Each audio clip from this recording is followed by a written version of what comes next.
나사렛 예수 그리스도의 보혈로 덮노라.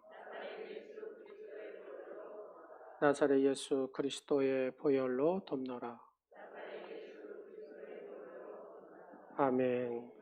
예수님의 보혈이 우리의 영과 혼과 육을 덮고 여러분의 가정과 여러분의 모든 삶을 덮은 줄로 믿습니다. 오늘은 부활주일입니다. 주님의 부활의 소망과 은혜가 여러분의 삶과 여러분의 가정에 그대로 부활의 축복이 임하시기를 간절히 축원합니다. 부활을 믿는 사람들, 여러분 부활을 믿습니까? 예수님의 부활을 믿습니까? 여러분의 부활을 믿습니까? 설교 끝. 예수님의 부활을 믿고 여러분의 부활을 믿으면 오늘 설교 끝입니다. 여기에 딱 생각을 가지시고 이 설교하려고 오늘 준비를 했거든요. 그래서 여러분의 부활까지 이렇게 딱 제대로 내가 확실함을 여기에 갖고 있는가를 생각해 보시면 좋겠습니다. 어떤 사람이 죽음이란 놈하고 언약을 맺었답니다.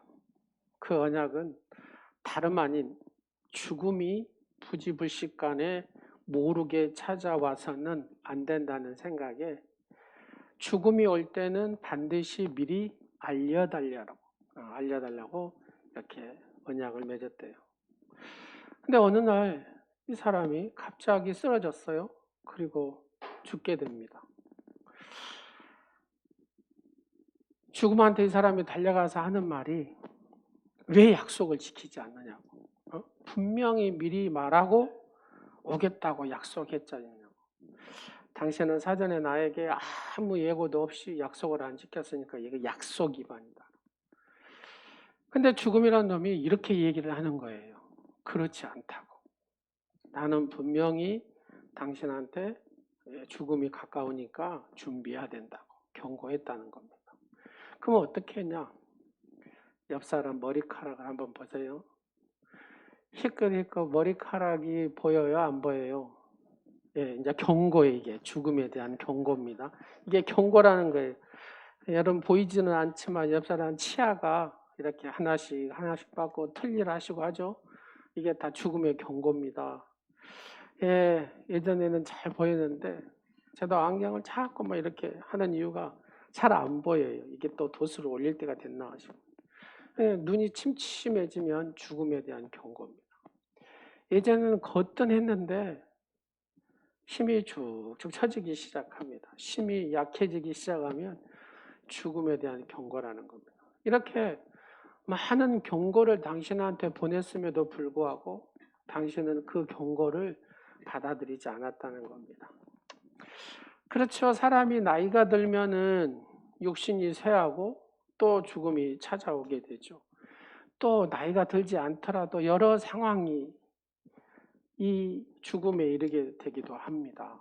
사고를 통해서 또 정말로 엊그제 뉴스 보니까 노래방 그 사춘간에 놀러 갔다가 그 비참한 일을 당했잖아요. 보면 누구도 막을 수 없는, 피할 수 없는 것이 죽음이죠. 하지만 이런 죽음을 이기는 것이 있습니다. 성경에서는 단어를 부활이라는 단어를 씁니다.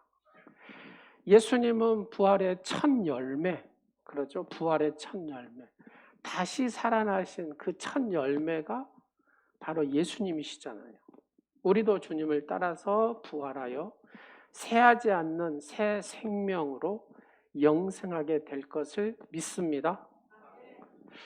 그런데 사람들은 이 진리가 아닌 것은 쉽게 믿고 따라가요. 근데 진리는 믿으려고도 하지도 않고 따르려고도 하지 않습니다. 예수님을 믿으면 구원받는다는 것, 예수 믿으면 죽어도 산다는 것, 살아서 믿으면 영원히 죽지 않고 산다는 것은 이게 진리거든요. 그러잖아요. 진리예요. 이 엄청난 복이 아닐 수가 없는데 이 진리를 안 받아들이는 거예요. 안 믿는 거예요. 여러분, 사람들은 예수님을 믿으려 하지도 않고 부활도 믿으려 하지 않습니다. 그래서 그런 사람들을 위해서 사도 바울이 고린도전서 15장을 썼습니다. 15장 1절에서 34절까지는 이 부활의 확실성에 대한 것을 썼고 35절에서 58절까지는 부활의 성격과 내용을 밝히고 있습니다. 주님 다시 사신 부활주일, 여러분, 부활주일, 이 부활의 진리를 다시 한번 우리가 살피고 부활의 신앙으로 확립하는 그런 오늘이 되었으면 좋겠습니다. 그래서 예수님은 첫 번째 다시 부활하셨다, 다시 살아나셨다라는 겁니다. 12절 말씀을 보도록 하겠습니다. 그리스도께서 죽은 자 가운데서 다시 살아나셨다 전파되었거늘 너희 중에서 어떤 사람들은 어찌하여 죽은 자 가운데서 부활이 없다 하느냐.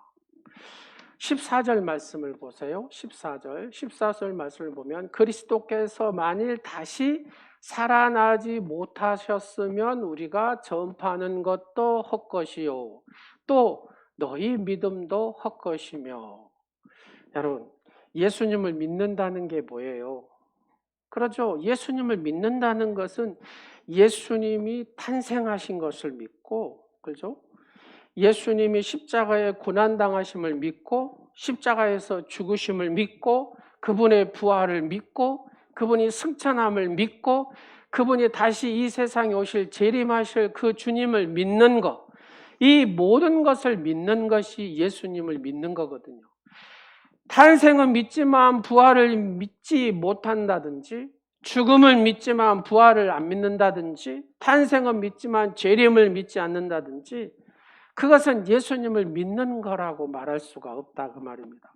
예수님을 믿는 사람이라면 그가 다시 살아나심과 승천하심과 그리고 다시 이 세상에 오실 재림하심과 영원히 천국에 있음을 믿어야 하는 것이 믿는 거다 그 말입니다. 그래서 마가복음 8장 31절에 보면은 인자가 많은 고난을 받고 장로들과 대제사장들과 서기관들에게 버림받아 죽임을 당하고 사흘 만에 살아나야 할 것을 비로소 그들에게 가르치시되, 주님은 십자가를 지시기 전 여러 차례 여러 곳에서 자기가 죽었다가 다시 살아난다는 얘기를 쭉 예언을 하셨다 그 말입니다. 여러분, 이사야 26장 19절의 말씀에 보면은 그의 죽은 자들은 살아나고 그들의 시체들은 일어나리라. 예수님의 그 다시 살아나심 또한 예수 그리스도를 영접한 성도들도 어째요? 다시 살아난다는 겁니다.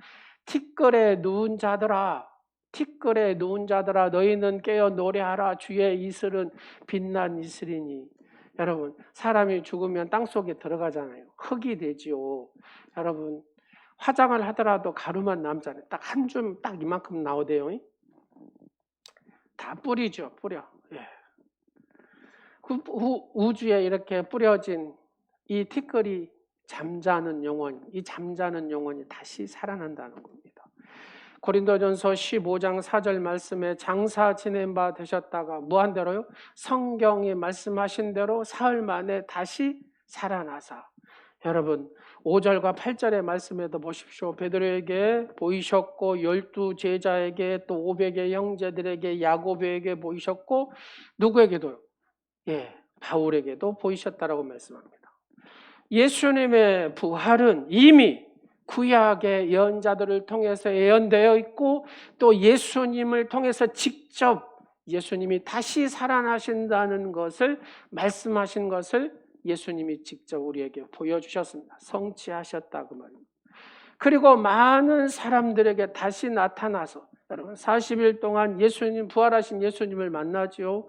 그리고 제자들에게 또 갈릴리에서 만나자고 합니다. 갈릴리에서 만나서 그들에게 지상 명령을 주님이 말씀하시잖아요. 그렇습니다. 예수님이 여러분 한 3일 정도 사셨다가 승천하셨다고 생각해 보세요. 그러면 그 안에도 40일 동안 사시면서 부활하신 예수님을 만나고 했는데 3일 사시고 가셨다면 더 의심하지 않았겠어요? 충분히 부활하신 주님을 만나 주셨다 그 말입니다. 할렐루야. 이것은 부활의 확실성을 보여주신 사건입니다. 예수님은 다시 사셨습니다. 중요한 것은 예수님이 다시 살아나셨으므로 우리의 속죄가 완성되었다라는 얘기입니다.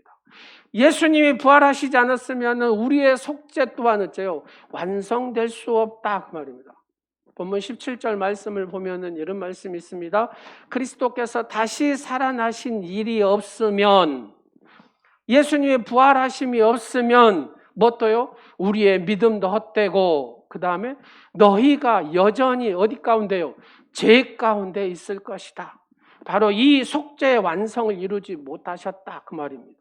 그러나 예수님이 부활하심으로 우리의 믿음이 진짜고, 그러잖아요. 예수님을 믿는 우리의 믿음이 진짜라는 겁니다. 그 예수님의 부활하심이 우리의 속죄를 완성하신 줄로 믿으시기 바랍니다. 그렇습니다. 예수님이 다시 살아나심으로 속죄가 완성됐을 뿐만 아니라 믿음도 성립되었다라는 겁니다. 이것은 바울이 전한 복음의 핵심이다. 복음의 핵심. 바울이 뭘 전하려고 했냐? 바로 이거를 전하려고 했다는 겁니다. 여러분, 예수님이 다시 살아나셨다는 이 진리를 어느 무엇으로도 막을 수 없습니다. 창으로도 막을 수 없고 칼로도 막을 수 없습니다. 감옥으로도, 어떤 압제도 막을 수 없습니다. 어떤 환난도, 죽음으로도 이 부활의 주님을 막아보려고 했지만 막을 수 없습니다. 사도들은 이 부활하신 예수님을 만나고 나서부터는 어떤 삶을 삽니까? 그렇죠. 목숨을 던지며 순교의 현장으로 달려갑니다. 그리고 내가 믿는 그 예수가, 내가 따르던 그 선생이 랍비였던 그 예수가 하나님이셨다고, 그분이 부활하셨다고 그들은 생명을 걸고 예수 그리스도 부활하신 주님을 증거한 줄로 믿으시기 바랍니다. 사도들이 그렇게 했던 것처럼 바로 예수 믿는 사람들은 예수 그리스도의 이 부활을 증거하고 증언하는 그런 삶을 사는 것이 성도의 사명인 줄로 믿으시기 바랍니다. 예수님은 다시 사셨습니다. 우리 옆 사람과 같이 한번 하겠습니다. 예수님은 다시 사셨습니다. 예수님은 다시 사셨습니다. 할렐루야. 주님의 부활, 이 부활을 확신하시기를 간절히 축원합니다. 예수 그리스도의 부활을 확신하는 사람은 자신의 부활을 확신할 수가 있거든요. 그래서 우리도 부활하게 됐다는 겁니다. 이 사실 역사, 이 모든 것들이 구약 성경에도 쭉 예언하죠. 우리가 방금 살펴봤던 이사야 26장 19절 말씀에 한 것처럼 주의 죽은 자들이 살아나고 그들의 시체들이 일어나리라. 여러분, 다니엘서도 한번 봐보십시오. 다니엘 12장 2절에도 땅의 티끌 가운데서 자는 자 중에서 많은 사람이 깨어나 영생을 받는 자도 있겠고, 그 다음에 수치를 당하여 영원히 부끄러움을 당할 자도 있을 것이며 라고 나옵니다. 이게 무슨 말이냐? 이상의 두 절의 말씀을 보면은 죽은 자들의 부활이 있다는 거예요. 근데 영생을 얻는 부활과 영원히 부끄러움을 당할 부활이 있다는 겁니다. 그러니까 부활은 똑같이 살아나는데 두 가지 부활이에요. 영생을 얻는 부활과 영원히 부끄러움을 당할 부활. 다시 말하면 모든 사람이 다 부활하는데 영생의 부활과 영벌의 부활이 있다는 겁니다. 그러면 저와 여러분은 무슨 부활? 영생의 부활이 되겠죠. 영생의 부활. 사실은 주님은 이 부분을 요한복음 5장 28절, 29절에 이렇게 말씀하고 계십니다. 이를 놀라게 여기지 말라. 무덤 속에 있는 자가 다 그의 음성을 들을 때가 오나니 선한 일을 행하는 자는 무슨 부활로요? 생명의 부활로. 악한 일을 행하는 자는 심판의 부활로 나오리라. 여러분, 말씀 보십시오. 우리가 그러면 주목해야 할 부분은 어디겠습니까? 예수 믿고 구원받은 사람들의 부활, 생명의 부활, 영생의 부활이다 그 말입니다.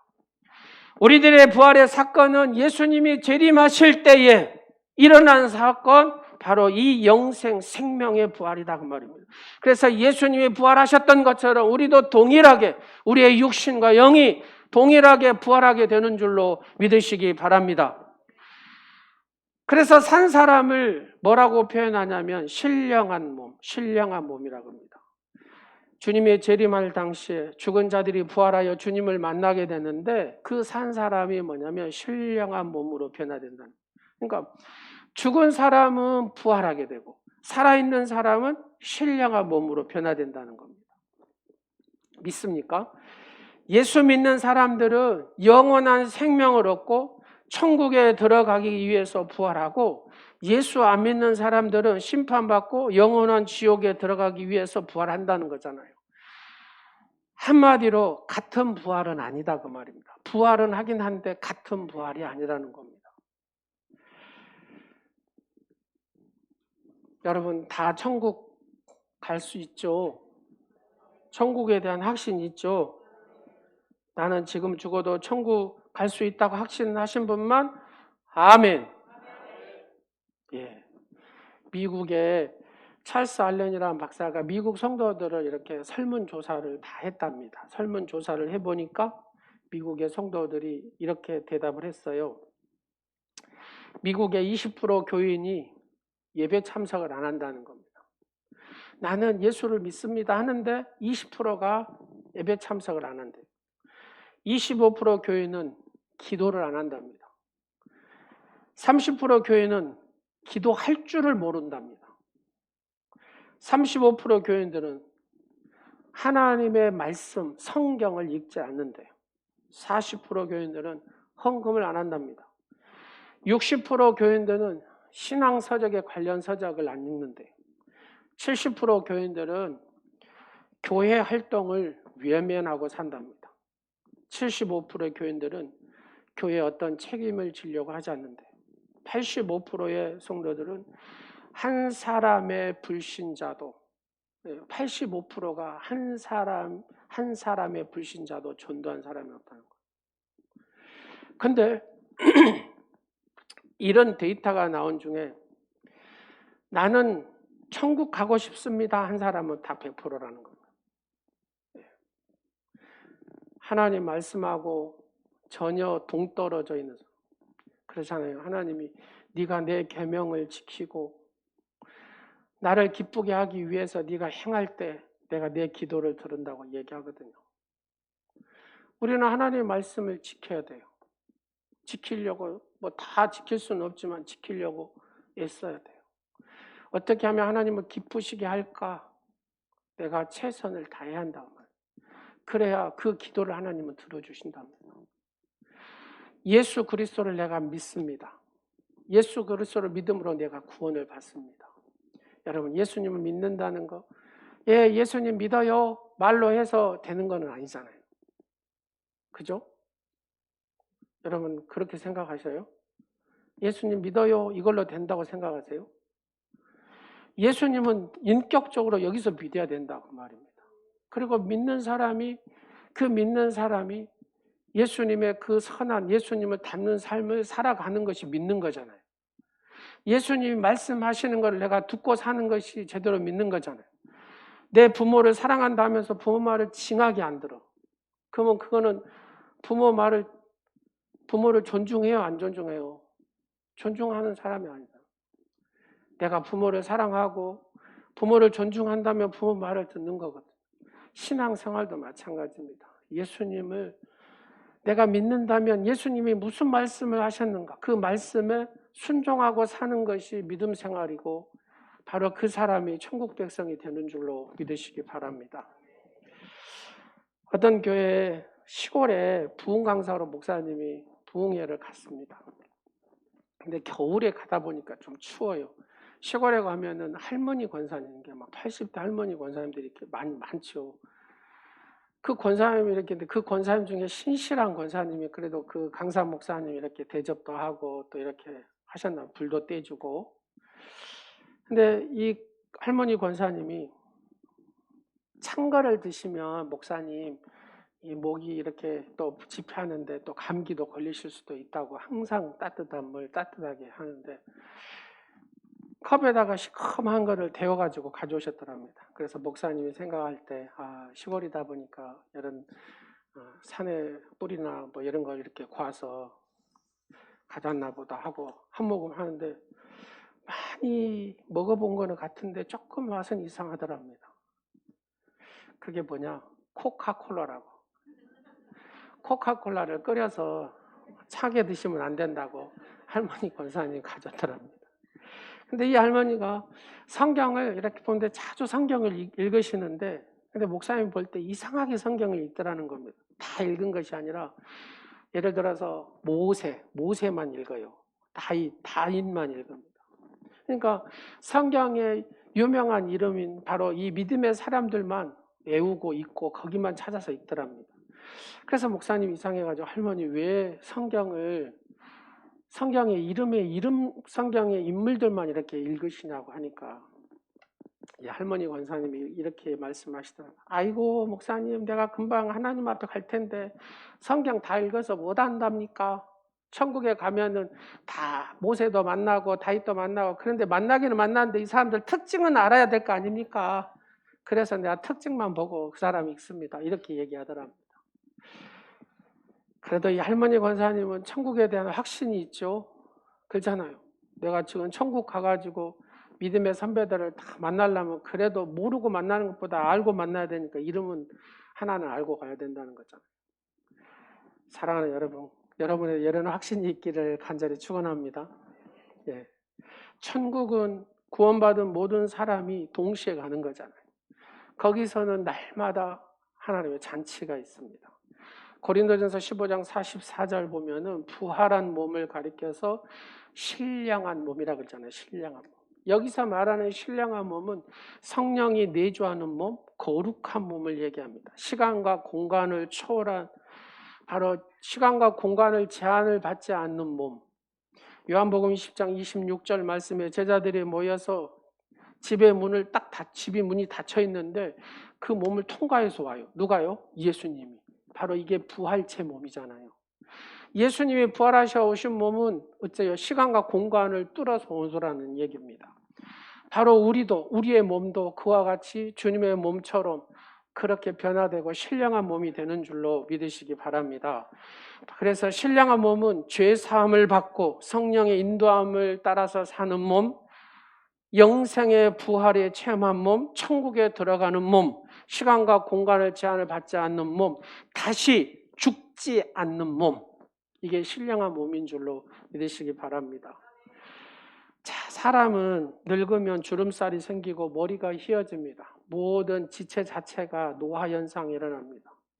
그러나 나이가 많다고 해서 반드시 노화되는 것은 아니더라고요. 보니까 주민등록상에 70살, 근데 나이에 비해 그 몸은 30살인 분이 계세요.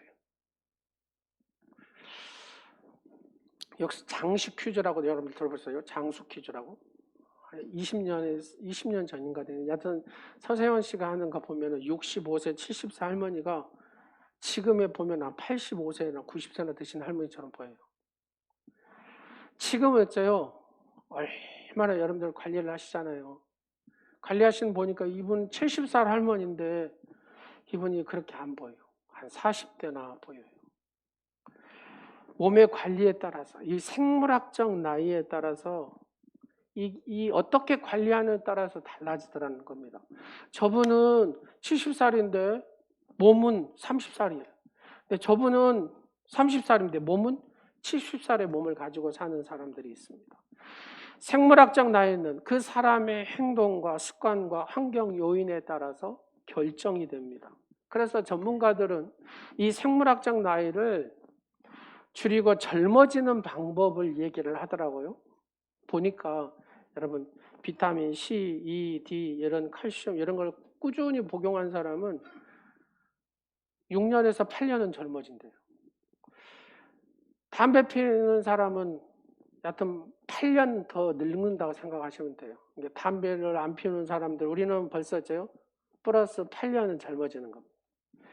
혈압 관리를 잘하면 화내고 혈기 부리고 신경질 내고 속앓이 하는 사람은 빨리 늙는데요. 한 25년은 늙어버린다네요. 삼박자 운동, 유산소, 근육 운동, 지구력 운동하고 5년은 젊어진대요. 근데요, 앞전에도 말씀을 드렸지만 스트레스를 받게 되면은 32년은 빨리 늙어버린답니다. 그러면 이 스트레스를 잘 정리를 하는 사람은 32년 어째요? 젊게 산다는 얘기잖아요. 자, 노화를 방지하고 생물학적 나이를 줄여서 젊어지는 최상의 방법은 뭘까? 여러분 뭐라고 생각합니까? 예수님을 잘 믿는 거예요. 5사람밖에 없네. 예수님을 잘 믿는 겁니다. 우리 박정희 집사님 90살이에요. 90살. 건강하신 것 보세요. 여러분 보십시오. 예수 믿고 부활의 감격을 안고 하루하루를 살아간다면 그 사람은 여기 안에 스트레스가 어째요? 이거를 잘 이겨내는 사람이 되는 겁니다. 이거를 잘 컨트롤할 수 있는 사람은 여러분 한번 보시오. 근심이 찾아와요. 염려가 찾아와요. 고통이 찾아와요. 슬픔과 아픔이 찾아와요. 주님이 다 뭐라 그래요? 다 주께 맡겨라 그러잖아요. 여러분 근심을 짊어져요. 그러면 그 근심이 해결이 됩니다. 그러면 짊어져야죠. 100개라도. 염려, 고통, 아픔 여러분 다 짊어지십시오. 해결이 되면. 근데 내가 짊어져가지고 해결될 부분이 하나도 없더라는 얘기입니다. 그래서 주님은 우리에게 얘기합니다. 너에게 이런 스트레스가 찾아오냐? 그러면 나한테 맡겨라. 주님 앞에 맡기면 주께서 해결해 주신다고 말씀합니다. 기쁨으로 살아가는 것이 주님 앞에 맡기고 내가 주님 안에서 주님의 일하면서 기쁘게 살아가는 것이 건강해지는 비결이고 하나님께 영광 돌리는 비결인 줄로 믿으시기 바랍니다. 가수 소른도가 그러잖아요. 근심을 털어놓고 차차차 차차차 막 그러잖아요. 여러분 근심을 털어놓고 차차차 한다고 해서 근심이 떨어지면 얼마나 좋겠어요. 그러잖아요. 근심을 아무리 털어놓으려고 해도 털어낼 때가 있어야죠. 남편한테 근심을 털어놓고 차차차 그러면 어째요? 근심을 안 받겠다고 차차차 이렇게 합니다. 그러잖아요. 누구한테 근심을 털어놔봤자 근심이 어째요? 배가 돼서 돌아온다고 말입니다. 고린도 15장 57절 말씀에 사도 바울이 이렇게 얘기합니다. 우리에게 승리를 주시는 하나님께 감사하노니. 여러분 인생에 승리를 주시는 하나님 앞에 늘 감사하시기를 간절히 축원합니다. 58절에 그래서 흔들리지 말아라 그래요. 흔들리지 말고 항상 주의 일에 더욱 힘쓰는 자들이 되라. 여러분 흔들리지 말고 주의 일에 힘쓰는 자가 될 때에 하나님께서는 여러분의 인생을 책임지시는 줄로 믿으시기 바랍니다. 85세 된 권사님이 돌아가실 때 얘기입니다. 주일날 오후쯤 됐을 거예요. 이 권사님이 목욕을 하는 겁니다. 목욕을 하고 새 옷으로 싹 갈아입고 아들 장로님한테 바쁘신데 목사님 불러달라고. 주일날 바쁘잖아요, 목사가. 목사님 불러온 게 장로님이 빨리 어머니 모습을 보고 목사님한테 전화를 했대요. 목사님 이래서 어머니가 아마 천국에 가실 것 같습니다. 목욕하시고 이렇게 새 옷을 입고 목사님을 찾으시네요. 그래서 목사님은 부랴부랴 와가지고 예배를 쫙 드렸습니다. 예배를 딱 마치고 나니까 이 권사님이 하시는 말씀이 목사님 바쁘신데 오셔서 감사하다고. 그러면서 내가 조금 피곤해서 눕겠다고. 정말로 예배 딱 드리고 천국 한마디로 환송 예배를 그렇게 드린 거죠. 그리고 이부자리에 딱 누시더만 천국을 그대로 쫙 가시더랍니다. 영원한 천국을 바라보는 신앙이 있었기에 예배로 준비하고 가신 것이잖아요. 오늘 이 자리에 계신 여러분도 마지막에 죽음을 주님 나라 가실 때 그렇게 가시고 또 안 가신 분들은 주님 재림하실 때 신령한 몸으로 주님을 맞이하시기를 간절히 축원합니다. 부활을 믿고 천국을 믿으면 눈을 감아도 편히 감더라고요. 편히 감.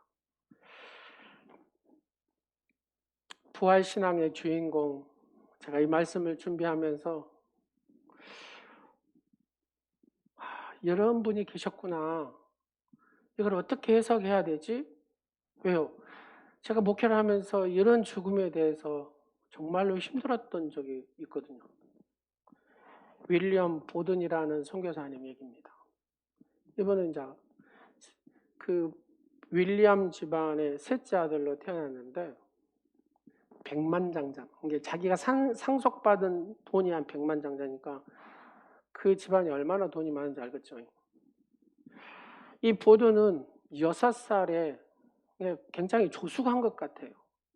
어머니가 너의 인생을 어떻게 살려고 살아야 되겠다고 이렇게 다짐의 글을 쓰라고 했나 봐요. 6살 글입니다. 나는 자라면 정직한 사람이 되기를 원한다. 참되고 사랑스럽고 친절하고 믿을 수 있는 사람. 그렇게 쓰는 거예요. 7살쯤에 이 어머니가, 보든의 어머니가 성령 체험을 하게 됩니다. 성령 체험을 하면서 신령하게 자녀들을 키우고, 이 보든은 그때 무디 목사님 기념교회에 다니게 됩니다. 그때 담임 목사님이 토레이라는 분이고, 이 토레이라는 목사님은 늘 선교를 얘기합니다. 여러분, 주를 위해서 선교하고 헌신하실 분 나오세요 하니까 이 어린 보든이 손을 들고 다 나갑니다. 내가 주를 위해서 살겠다고. 백망장자라니까요. 그리스도를 위한 봉사의 헌신이 흔들리지 않고 이 아이가 쭉 성장하게 됩니다. 고등학교를 졸업한 후에 그 부모가 돈이 많으니까 사랑하는 보든 너에게 세계 일주의 티켓을 주겠다. 그래서 세계 일주를 쭉 다니는데 아시아, 유럽, 1900년도의 일입니다. 일이. 이렇게 쭉 세계 여행을 다니는 거예요. 그러면서 뭘 보냐면은 아시아의 중국의 사람들을 보면서 중동 지역의 이 이슬람 사람들을 보면서 저들에게 필요한 것이 영적 필요구나. 예수님이 들어가야 되겠다. 그 마음을 갖습니다. 그래서 저들에게 복음을 전해야 되겠다 생각하면서 중국에 선교를 결심을 하게 됩니다. 고등학교 나이 때예요. 고등학교. 그리고 1909년 예일 대학을 입학하게 되고 거기에서 이제 물질적인 것이 많기 때문에 선교 지원도 많이 하고 자기 이제 받은 유산이 많잖아요. 선교 지원도 하고 선교 단체 뭐 이런 그 나이에 리더하는 선교자로서 그렇게 살았더라고요. 그러면서 해교 전도에 열정적이었던 사무엘 지에머라는 선교사님이 그때 와가지고 집회를 했나 봐요. 여러분 아십니까? 중국 서북 지역에는 1,500만 명의 해교도가 있습니다. 근데 이 해교도를 전도할 선교사가 없습니다. 한 명도 어느 누구도 이 지역에 선교사를 지원한 사람이 없습니다. 그때 이 보더니 내가 저기를 선교해야 되겠다. 그러면서 중국의 서북 지역 1,500만 명의 해교도를 선교하기 위해서 그가 마음을 굳힙니다. 그리고 예일 대학을 졸업하고 나서 프린스턴 신학을 입학하게 됩니다. 그리고 각각의 모든 사역들, 문서 사역들, 여러 사역들을 쭉 하고 드디어 이 중국 해교에 있는 해교도에 1,500만의 그 영혼을 품고 그러면 또 해교하려고 해서 이집트로 이렇게 가게 됩니다. 이집트에서 아랍어 공부를 합니다. 시리아 사람인데 그 시리아 사람이 기독교인입니다. 그 기독교인과 함께 생활을 하면서 거기서 뭘 하냐면은 이 아랍 사람들을 전도하기 위해서 아랍 사람들이 가장 중요 여긴 게 뭐예요? 코란이거든요. 정경. 그 코란 스타일의 기독교 설교를 만듭니다. 그리고 코란 스타일의 기독교 설교를 만들어서 이렇게 막 이제 뿌리기 시작하죠. 그 열심히 하다가 뇌수막염에 걸리게 됩니다. 뇌수막염. 그래서 이 선교사 보던 선교사님이 1913년 4월 9일 날 이 뇌수막염으로 하나님 나라로 가거든요. 여러분 25살이에요. 25살.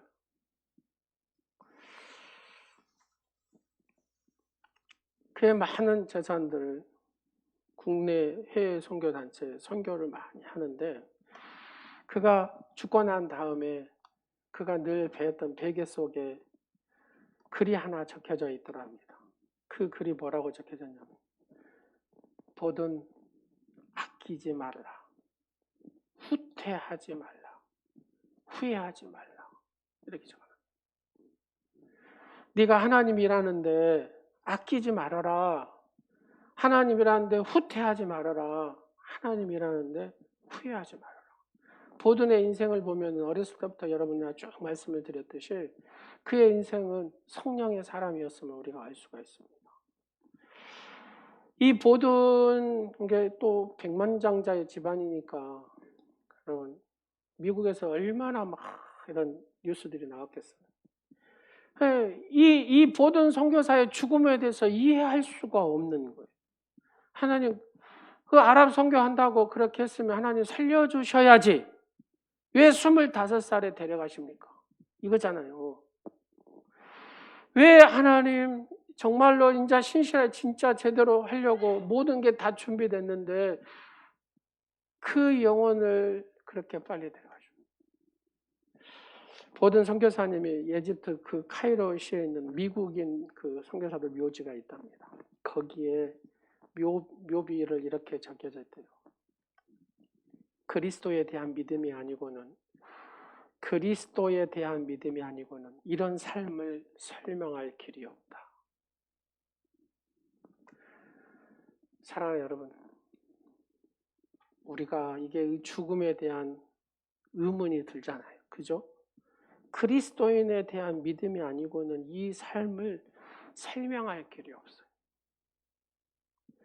이 보도는 부활신앙을 가지고 살았다. 그래서 그가 세상으로 멋있게 살 수도 있었지만 그 많은 돈을 선교를 위해서 그 다음에 차근차근 성령의 이끌리심의 삶을 살았다는 얘기입니다. 그래서 우리도 반드시 천국 가가지고 모세도 보고 다윗도 봐야 되겠지만 보든 선교사님도 한번 만나보자고요. 고개를 까딱거려 보세요. 얼른. 보든 선교사님한테 물어보고 또 주님한테 한번 물어보시자고요. 천국에서 얼마나 쓰실 일이 있었으면 이렇게 빨리 데려가셨을까? 우리에겐 부활의 신앙이 있습니다. 이 세상의 삶은 그렇게 중요하지 않더라는 겁니다. 근데 이 세상의 삶이 또 중요한 이유는 뭐냐면 내가 이 세상에 어떻게 그리스도인으로 살아야 되느냐, 어떻게 살아내느냐에 따라서 천국에서의 삶이 더 존귀하고 귀하다 그 말입니다. 여러분 부활의 신앙을 가지고 사시기를 간절히 축원합니다. 예수님도 부활하셨지만 나도 부활합니다. 그뿐 아니라 영원한 천국에 들어가서 주님과 함께 영원히 살게 되는 것 여러분 다 믿으시죠? 이게 생명의 부활, 영생의 부활, 예수님의 부활, 우리의 부활 바로 이 부활의 신앙을 가지고 충성을 다하는 저와 여러분이 되시기를 간절히 축원합니다. 기도하겠습니다. 사망 권세를 이기시고 부활하신 만왕의 왕 되신 하나님을 찬양하고 경배합니다. 예수님의 부활을 믿습니다. 나의 부활을 믿습니다. 영혼의 천국에 들어가 주님과 함께 영원히 살게 될 것 또한 믿습니다. 아버지 이 세상에 내게 생명 주어진 이 시간 아끼지 말게 하시고 후퇴하지 말게 하시고 후회하지 말게 하옵소서. 최선을 다하여 주를 위하여 살아가는 복된 사랑하는 모든 성도들이 되게 하옵소서. 예수님의 이름으로 기도드립니다. 아멘. 할렐루야. 우리 예수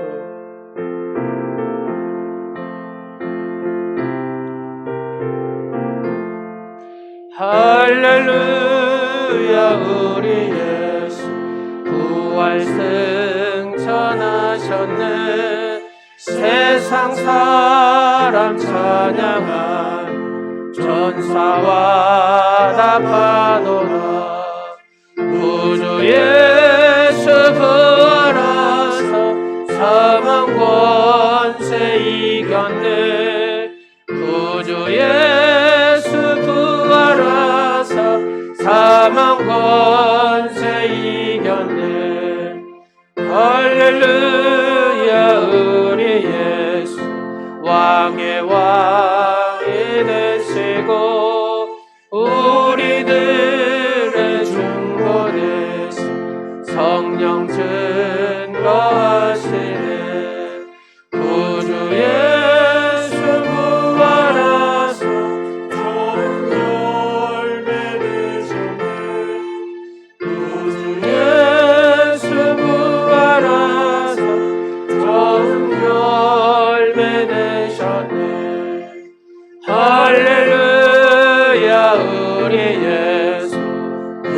죄가 티가 없도다. 무덤 속에 있는 죄 주가 일으키시네. 구주 예수 부활하사 영광 주러 오시네. 구주 예수 부활하사 영광 주러 오시네. 예수님의 부활을 기뻐하며 드리는 특별 감사 헌금을 받으시는 하나님 아버지, 부활하신 주님께 제자들이 구운 생선 한 토막을 드린 심정으로 우리도 하나님께 부활절 특별 감사 예물을 드리게 하심을 감사드립니다. 부활하신 예수님께서 제자들이 드린 구운 생선 한 토막으로 만족하신 것처럼 하나님께서 부족한 부활절 귀한 또 헌금이지만 흡족하게 받아 주시옵소서. 이 예물이 하나님의 나라에 아름답게 쓰이게 하시고 부활의 증인이 되어 죽음을 두려워하는 사람들에게 복음을 전파하게 하시옵소서. 11조헌금을 드리는 성도에게 약속하신 축복을 넘치게 채워주시고 범사에 감사하여 헌금을 드리는 성도에게 하옵소서. 생일과 또 구제와 선교와 소원예물도 드립니다. 무엇이든지 말이나 일에나 항상 감사하려는 그 중심에 천국의 기쁨이 넘치게 하옵소서. 날마다 주의 거룩하신 은혜가 사랑하는 성도들에게 임하게 하시고 날마다 주님의 거룩한 능력 안에 승리하는 복된 성도들이 되게 하옵소서. 사랑하는 아들 김동호 성도님, 또 오늘의 교회 보내주셔서 감사합니다. 아버지, 귀한 아들의 삶이 하나님의 은혜와 복이 임하게 하시고 늘 하나님의 거룩함과 그리스도의 향기가 차고 넘치는 복된 아들의 삶이 되게 하옵소서. 귀한 가정 위에 또 자녀들 위에 하나님께서 복을 주시고 여호와를 경외함으로 날마다 그 후손에 강성해지는 복을 누리는 복된 가정이 되게 하옵소서. 아버지, 하나님 앞에 또 전도의 예물로 달걀 또 이렇게 아름답게 꾸미고 나누기 위해서 봉헌한 귀한 오늘의 지체들 각각 셀들 위에 복을 주시고 하나님 순종하는 자에게 하나님께서는 기적을 베푸신다고 말씀하셨사오니 부활의 기적을 맛보는 귀한 성도들의 삶이 되게 하옵소서. 100배의 열매를 맺게 하시고 날마다 주의 은혜가 풍성해지는 삶이 되게 하옵소서. 예수님의 이름으로 축복하오며 지금은 우리에게 영생을 허락하시는 하나님 아버지의 극진하신 사랑하심과 부활의 축복과 소망이 되신 예수 그리스도의 한없는 은혜와 능력과 증거로 말미암아 부활의 승리의 삶을 가능케 하시는 성령님의 교통 역사 충만하심이 오늘 부활을 축하드리는 모든 성도들에게 영원토록 하나님 은혜와 축복이 함께 하시기를 간절히 축원하옵나이다. 아멘.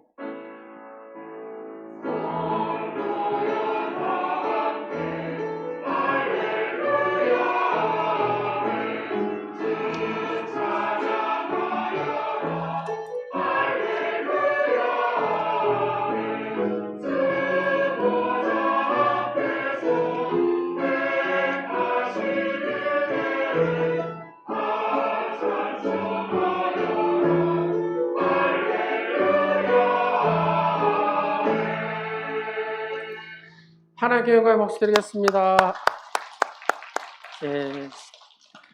네, 김동호 성도님 한번 나오실래요? 일어나실래요? 나오실래요? 예, 축하하겠습니다. 축하. 예, 같이 한번 나오시면 좋겠네요. 자, 축하하겠습니다. 모두 일어나셔서. 예.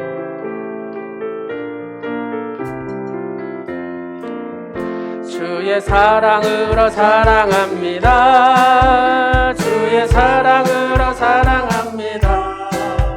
경배하면서 주의 영광으로 주의 사랑으로 사랑합니다. 주의 사랑으로 사랑합니다.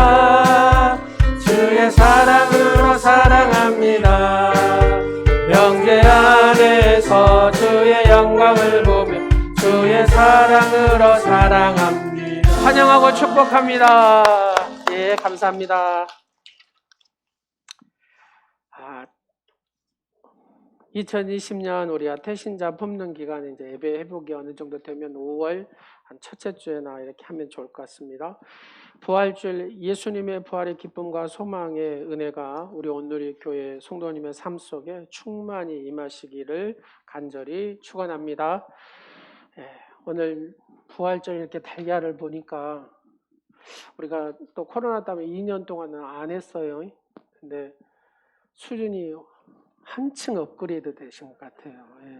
이제 끝나고 이렇게 셀별로 이렇게 흩어져서 이 주변에 이렇게 쭉 해서 나누는 부활의 기쁨을 이렇게 나누는 우리 오늘의 지체들이 되었으면 좋겠습니다.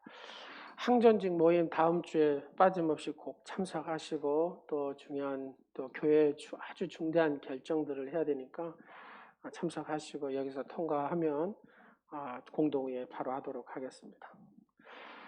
특별 새벽 기도를 우리가 코로나 때문에 이것도 잘 못했어요.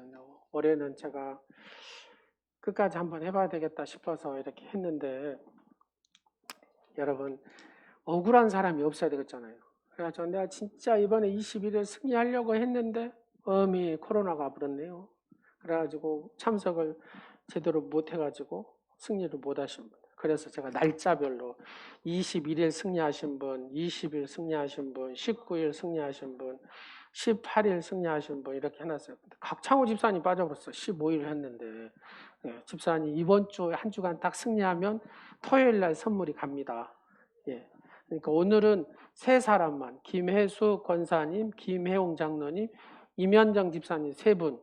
그 다음에 내일 아침에 곽채순 권사님, 이성래 권사님, 이현희 권사님, 조명사모, 조혜정 권사님, 최현실 권사님. 억울한 일은 없어야 되잖아요. 내가 꼭 참석하려면 직장이 또 야간 근무하신 분들이 계세요. 또 직장 때문에 얼마나 또 억울하겠어요. 그래가지고 날짜별로. 그 다음에 화요일 받으실 분. 이게 이제 안 빠져야 받지. 이제 빠져버리면은 제가 딱 20개만 했거든요. 20개만 했는데 빠져버리면 이제 그 다음 사람한테 밀려가 물겠죠. 여하튼 4월 안에 해결하십시오. 우리가 하나님 앞에 약속은 약속이니까 지키신 21일 지키신 분에 드리겠습니다. 이 시계가 여러분 그 극동방송에서 선물을 하나를 받았었는데 이거더라고요. 근데 이렇게 여하튼 시계 나오고 뭐 다 나와요.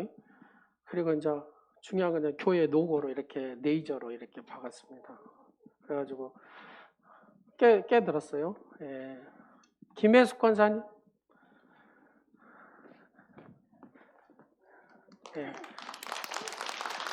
이면정 집사님. 감사했습니다. 이면정 집사님. 수고하셨어요. 장로님은 그로 가져가시고.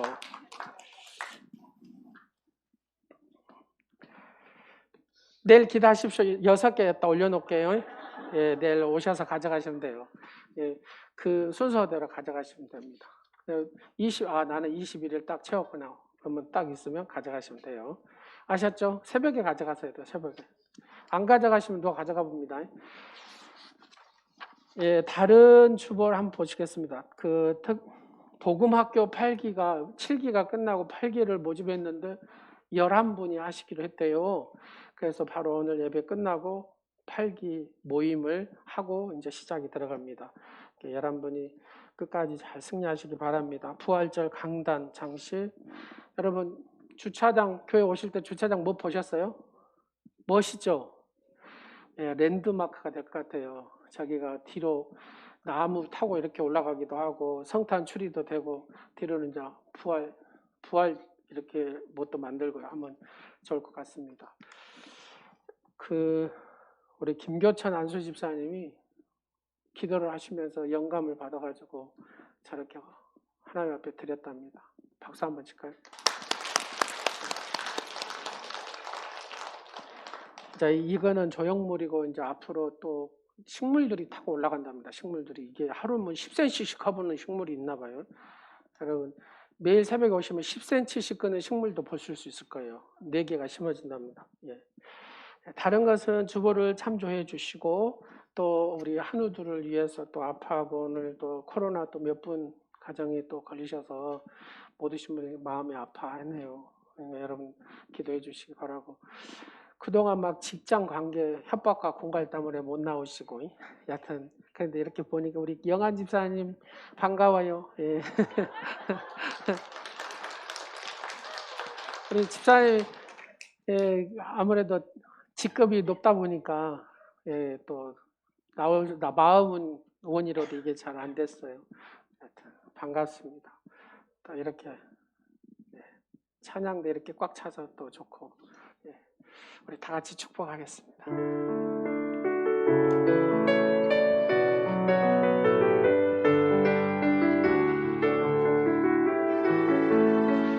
떡을 준비해놨습니다. 부활절 떡 받아가세요. 당신은 소중한 사람, 당신은 존귀한 사람, 당신은 존귀한 사람. 이 세상에 하나뿐인 당신은 내게 너무나도 소중한 사람. 그런 당신을 사랑합니다. 그런 당신을 사랑해. 그런 당신을 축복합니다. 그런 당신을 축복해요. 사랑받기에 합당한 당신을 주의 이름으로 사랑합니다. 축복하고 사랑합니다. 한 주간도 승리하시고 부활의 은혜와 축복이 함께 하시기 바랍니다. 예. 8기 복음학교 잠시 모였다 가시겠습니다. 또 뒤에 가시면서 교회에서 떡을 준비했습니다. 셀별로 이거 준비해 주시고 나누시기 바랍니다.